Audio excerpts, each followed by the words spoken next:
আসন্ন দুর্গাপূজা উপলক্ষে ইলিশ পাঠাতে বাংলাদেশের কাছে চিঠি পাঠিয়েছে ভারত। দেশটির ফিশ ইম্পোর্টার অ্যাসোসিয়েশন ইলিশ রপ্তানির জন্য আবেদন জানিয়েছে বাংলাদেশের সরকারের কাছে। মঙ্গলবার ভারতীয় সংবাদ মাধ্যম হিন্দুস্তান টাইমস এর এক প্রতিবেদনে এ তথ্য জানিয়েছে।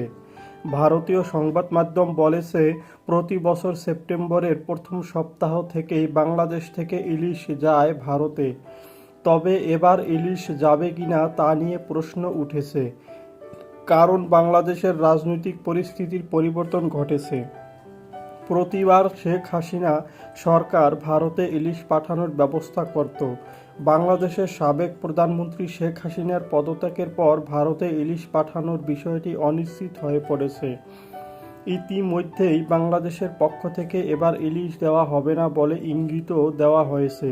তবে ইতোমধ্যে দুর্গাপূজা উপলক্ষে ভারতে ইলিশ পাঠানোর জন্য বাংলাদেশ সরকারের উপদেষ্টা তৌহিদ হোসেনের কাছে আবেদন করেছে ফিশ ইম্পোর্টার অ্যাসোসিয়েশন।